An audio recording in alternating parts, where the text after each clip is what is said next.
When writing an opera, if the piece is entirely understandable just on the terms of the music and the words, there's no point in staging it. We designed this to be acted. There are certain things that can't be communicated because they're not being staged. But we're writing a theater piece which demands not only words, but that also demands staging. Now the next part of it is to bring it to life on the stage with characters in costume, with lighting, with set pieces, so that the whole story becomes clear.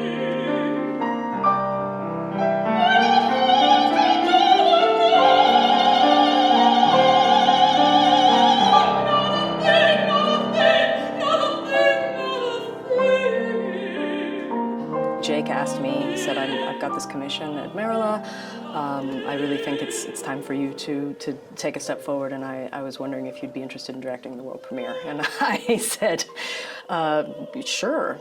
So Katura, who's a wonderful director who we've worked with many, many times before, she's already been in conversation with us, and she's been listening to the score and reading the libretto and asking questions and coming up with ideas that already are very surprising to us. It's like that's a flash, it comes up here, we see this creature, and maybe the creature's like here and then like looks up for a second and then it comes out and then she's out. This story lends itself to being able to, I mean, you can open 7 million doors and still tell this story. So I kind of had to distill down my ideas.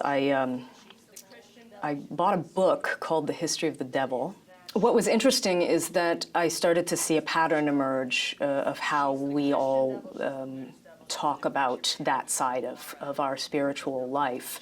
And somehow that was the way in for me to be able to sort of distill down my thoughts. It's like basically what we're saying is every tradition got it right, because she's a combination of everything. The wonderful thing about Britta Mara, and actually this whole piece, is that she's a shapeshifter. She's got to take on 10 different physical personas throughout the piece. But at the same time, we need to recognize her as the devil every time she walks on stage. And so there has to be a retention of some of her movement elements.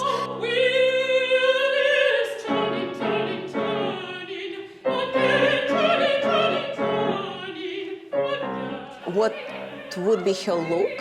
What would be her kind of inside, color palette, textures, and we try to set it to this specific story, because she's not just a devil, she's growing out of the tree.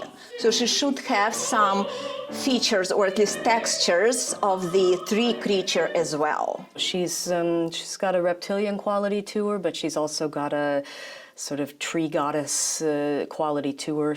I would say she almost sits more demonic than devilish, all in one creature that sort of grows out of this tree. It's a tree that is deconstructed. I mean, it's a tree, but it's created with tin, it's created with metal. I abstracted into this tree what this opera is about. It's just like this element that is becoming something else with a different skin. I am working with Katura, our director, and Liliana, the scenic designer, to integrate a visual dynamic element into the scenography.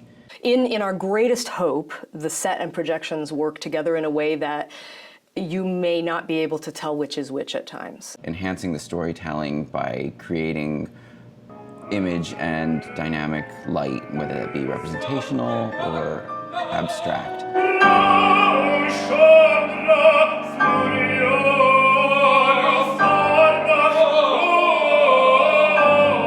The hardest thing we have in this piece is the fact that there's a man throwing his soul into person after person after person, and it happens on stage 3 times. And so I think the way we do that is going to be the way that people see this moment.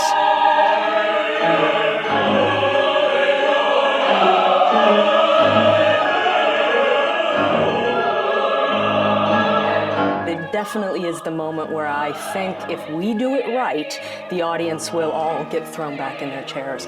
I want people to wonder how.